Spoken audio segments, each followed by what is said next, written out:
तो दोस्तों मार्केट में आज हमको अच्छी खासी गिरावट देखने को मिली है। निफ्टी की बात करें तो 190 पॉइंट्स की गिरावट है। वहीं अगर आप सेंसेक्स की बात करें दोस्तों, सेंसेक्स में भी 500 पॉइंट से ज़्यादा की गिरावट हमको आज देखने को मिल रही है। तो ये गिरावट दोस्तों क्यों हुई है? क्या है इसके पीछे कारण? आज के वीडियो में डिटेल जानकारी मैं आपको देने वाला हूँ। हालाँकि दोस्तों अगर आप कंपेयर करें मार्च 2020 के बाद जो रैली हुई, निफ्टी अपने ऑल टाइम हाई पे है, सेंसेक्स अपने ऑल टाइम हाई पे है, तो उसके हिसाब से अगर देखें तो ये जो गिरावट है दोस्तों ज़्यादा नहीं है, ज़्यादा बड़ी नहीं है, ठीक है?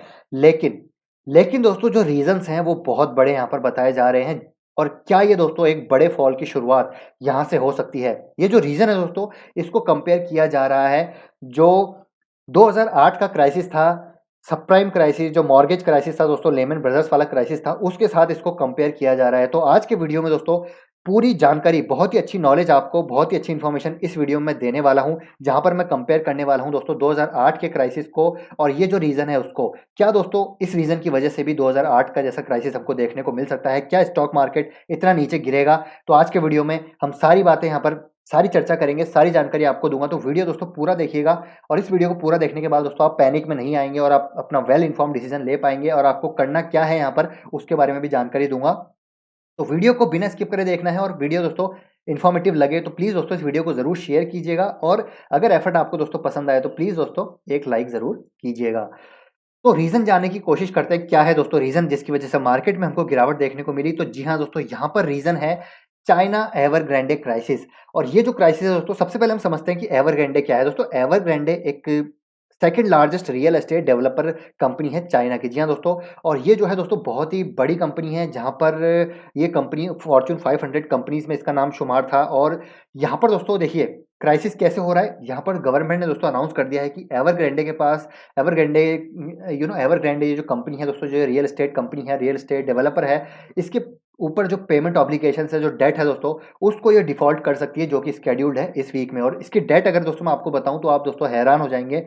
डेट है 300 बिलियन डॉलर्स। जी हाँ दोस्तों, 300 बिलियन डॉलर, आप समझ सकते हैं दोस्तों कितना बड़ा ह्यूमंगस अमाउंट ये है। और ये दोस्तों इनके ऊपर डेट है जिनको इसको चुकाना है। और ये जो डेट लिया हुआ है इन्होंने in the form of bank loan लिया हुआ है, शॉर्ट टर्म बोरोइंग्स लिया हुआ है और जो जो सप्लायर्स हैं दोस्तों उनसे क्रेडिट लिया हुआ है। तो अगर आप सोचिए दोस्तों, अगर ये डिफ़ॉल्ट करते हैं तो जो बैंक्स हैं दोस्तों चाइना के, उन पे कितना प्रेशर आ सकता है और जो यहाँ पर फॉरेन इन्वेस्टर्स हैं उनके ऊपर कितना यहाँ पर दोस्तों दबाव आते हुए हमको देखने को मिलेगा। जो बोरोवर्स हैं, जो सप्लायर्स हैं, जो जिन्होंने क्रेडिट पे दिया हुआ है, वो दोस्तों कितना प्रेशर में आ सकता है। और एवरग्रांडे की बात करें तो एवरग्रांडे दोस्तों एक बहुत बड़ा रियल एस्टेट डेवलपर है, जहाँ पर करीब-करीब दोस्तों 2% ऑफ रियल एस्टेट मार्केट ये ओन करता है चाइना का। और साल दर साल दोस्तों ये करीब बहुत ज़्यादा एम्प्लॉयमेंट जनरेट करता है। और जो ये कंपनी है दोस्तों, ईयरली सेल्स की अगर मैं बात करूँ तो 100 बिलियन डॉलर से ज़्यादा की ईयरली सेल्स ये कंपनी करती है। तो आप समझ सकते हैं कि अगर ये यहाँ से दोस्तों डिफ़ॉल्ट करती है अपनी डेट ऑब्लिगेशंस को, पेमेंट ऑब्लिगेशन को, जो डेट इनके ऊपर पाइल अप हो चुका है, अगर ये दोस्तों यहाँ से क्लियर नहीं कर पाती है तो आप समझ, वैसे तो दोस्तों गवर्नमेंट ने अनाउंस कर ही दिया है कि ये जो है डिफ़ॉल्ट करने वाले हैं।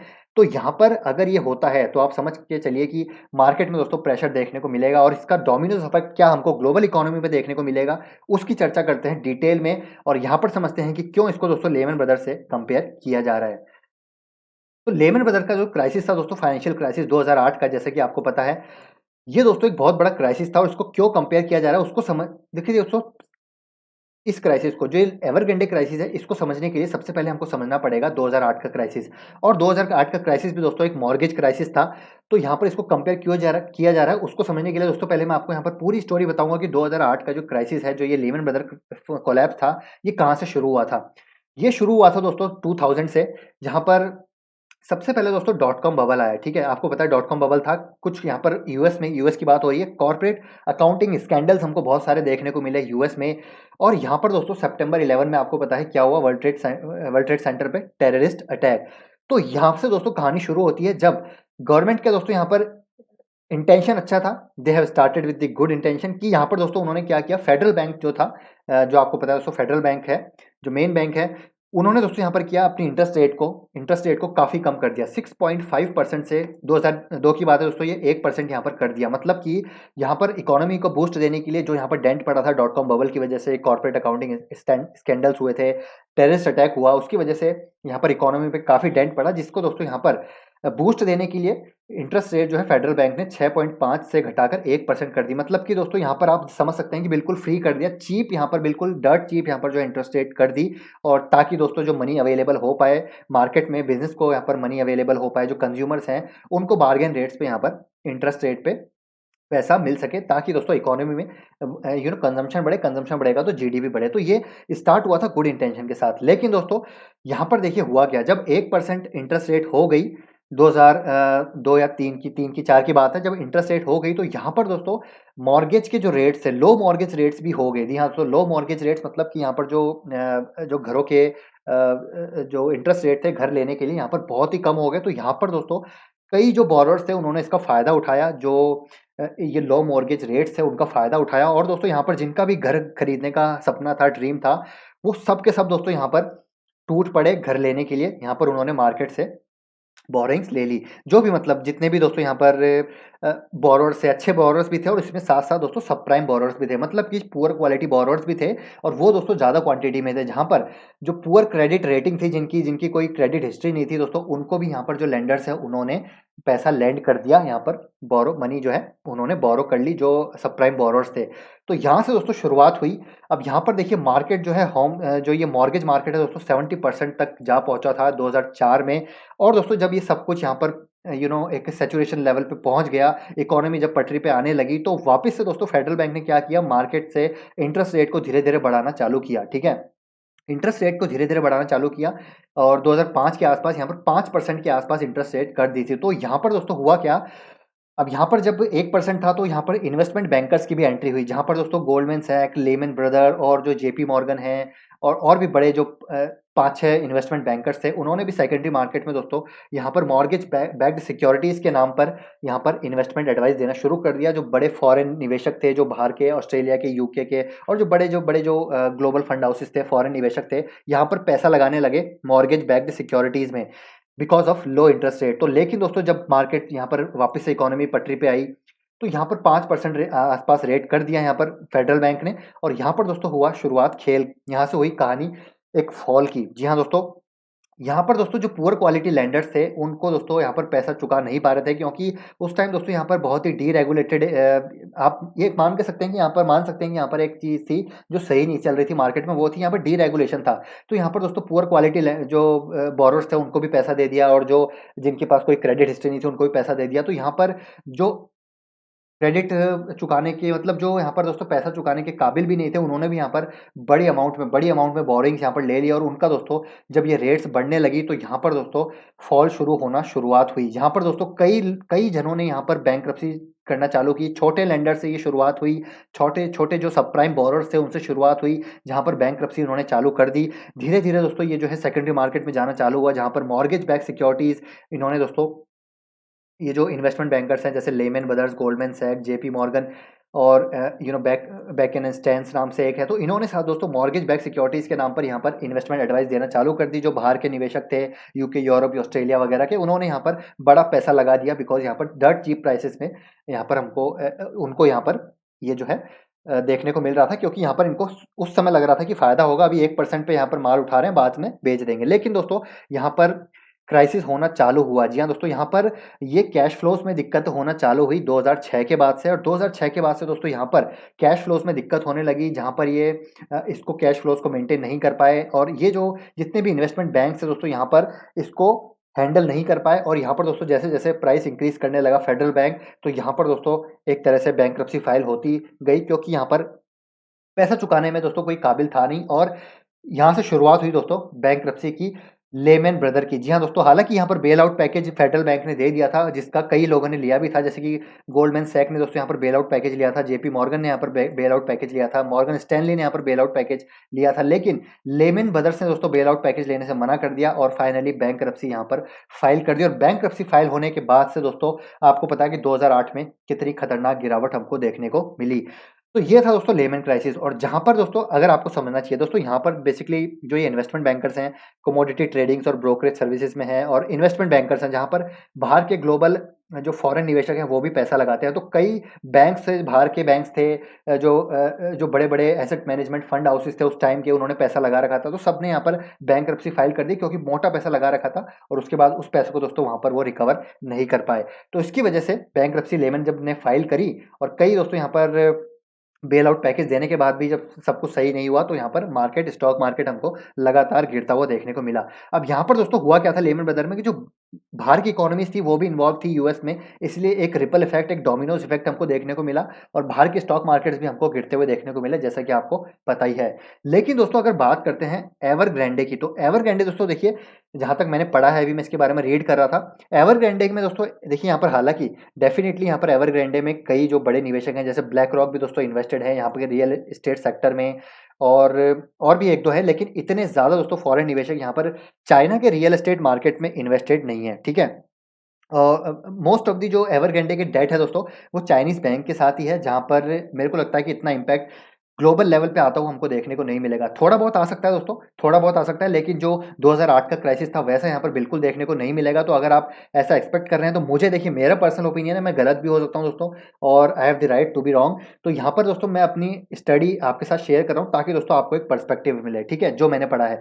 अब यहाँ पर जो जितने भी दोस्तों यहाँ पर एवरग्रांडे के पास डेट है वो चाइनीज बैंक्स के साथ, यहाँ पर चाइनीज बैंक जो बैंक लोन्स हैं, जो चाइना की बैंक है उन्हीं से लोन लिया हुआ है, और जो सप्लायर्स हैं चाइना के ही सप्लायर्स हैं, और थोड़े बहुत जो ब्लैक रॉक जैसे हैं वो भी इन्वेस्टेड हैं।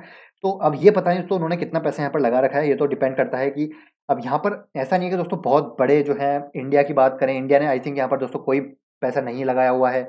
ऑस्ट्रेलिया की बात करें, रशिया की बात करें, यूरोप की बात करें, लेकिन हाँ डेफिनेटली पैसा लगा हुआ होगा। लेकिन अगर यहाँ पर फाइल या बैंक्रप्सी फाइल करते हैं तो अगर बेल आउट पैकेज यहाँ पर चाइना की गवर्नमेंट देती है तो यहाँ पर अगर ये एक्सेप्ट करते हैं तो मुझे लगता है कि इतना ज़्यादा इम्पैक्ट नहीं पड़ेगा। लेकिन अगर बेल आउट पैकेज इन्होंने एक्सेप्ट नहीं किया, बैंक्रप्सी फाइल कर दी, तो ज़रूर यहाँ पर इम्पैक्ट पड़ सकता है, मार्केट में करेक्शन आ सकता है, जो भी बड़े फंड हाउसेस हैं उनको भी प्रेशर आएगा, तो ओवरऑल थोड़ा बहुत गिरावट हमको देखने को मिल सकती है। इतना मैं यहाँ पर एक्सेप्ट करता हूँ कि हाँ, लेकिन जो मेजॉरिटी ऑफ द दोस्तों डेट है वो चाइनीज जो बैंक्स हैं उन्हीं से लोन इन्होंने लिया हुआ है, तो इतना ज़्यादा इम्पैक्ट मुझे नहीं लगता देखने को मिलेगा।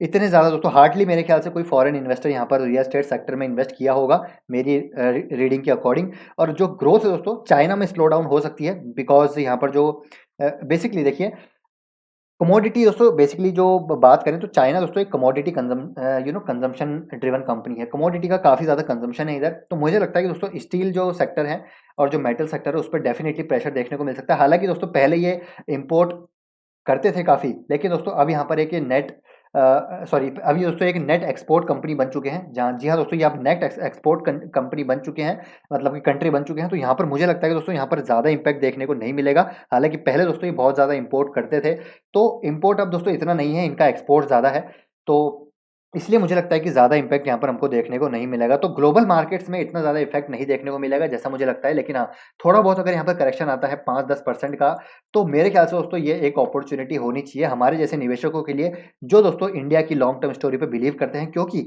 मुझे लगता है दोस्तों अगर चाइना की इकोनॉमी में स्लो डाउन आता है तो यहाँ पर सबसे बड़ा दोस्तों जो फायदा होगा वो इंडिया की इकोनॉमी को होने वाला है। जी हाँ दोस्तों, इंडिया की इकोनॉमी को फायदा होने वाला है, क्योंकि जो फॉरेन निवेशक हैं दोस्तों, अगर वो यहाँ पर ऐसी बैंक्रप्सी देखते हैं चाइना में, और भी कुछ यहाँ पर रिपल इफेक्ट हमको देखने को मिल सकता है, कुछ ना कुछ स्पाइरल इफेक्ट देखने को मिल सकता है। तो यहाँ पर जो फॉरेन निवेशक हैं जो चाइना के रियल एस्टेट सेक्टर में पैसा लगाए हुए हैं, वो पैसा निकाल के दोस्तों हो सकता है इंडिया के सेक्टर में लगाएं, या फिर जो दूसरे सेक्टर्स हैं वहां से पैसा निकाल के इंडिया के सेक्टर में लगा सकते हैं, क्योंकि इंडिया दोस्तों ऑलरेडी एक ग्रोइंग नेशन है। तो इंडिया का दोस्तों मुझे लगता है कि एक बहुत बड़ा बेनिफिशियरी हो सकता है अगर ये सब चीज़ यहाँ पर हमको देखने को मिली तो।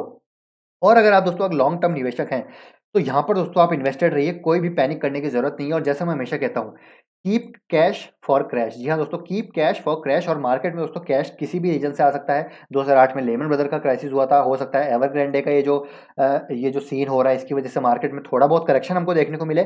तो पैसे बचा के रखिए, और अगर आपके पास क्वालिटी स्टॉक्स हैं तो घबराने की दोस्तों कोई जरूरत नहीं है। और देखिए, एक न्यूज़ तो ये हो गई एवरग्रांडे वाली, एक दूसरी न्यूज़ भी दोस्तों यहाँ पर हमको आती हुई देखने को मिल सकती है, वो है दोस्तों टेपरिंग के रिगार्डिंग, जहाँ पर एसेट परचेज को मार्केट से यूएस में दोस्तों ये जो टेपरिंग के रिगार्डिंग मैंने आपको पहले भी बताया था, हो सकता है दोस्तों अपनी एसेट परचेज यहाँ पर कम कर दे, ताकि ये जो मार्केट से एसेट ये जो सिक्योरिटीज़ थे, एसेट्स थे, बॉन्ड्स थे जो मार्केट से लगातार फेडरल बैंक यहाँ पर परचेज़ कर रहे थे, वो हो सकता है कम हो जाए, जिसकी वजह से आपको वापस से बॉन्ड यील्ड में कमी होती हुई देखने को मिल सकती है। तो ये सारी चीज़ें दोस्तों होती हुई हमको देखने को मिलेगी आने वाले ईयर एंड तक, कुछ ना कुछ यहाँ पर मार्केट में हमको ये सब चीज़ें एक वॉलेटिलिटी का संकेत देती है। तो मार्केट में दोस्तों अगर आप इन्वेस्टेड हैं, लॉन्ग टर्म का नज़रिया है, क्वालिटी स्टॉक्स अगर आपके पास हैं, तो बने रहिए। जी हाँ दोस्तों, क्योंकि अगर मैं आपको दिखाना चाहूँ मैक्सिमम चार्ट निफ्टी का, तो आप देखिए दोस्तों यहाँ पर ये है निफ्टी का मैक्सिमम चार्ट और ये है 2008। 2008 में अगर आप देखें दोस्तों कितना बड़ा क्राइसिस आया था, करीब 50-60% की हमको यहाँ पर गिरावट देखने को मिली थी। लेकिन उसके बाद अगर आप देखें,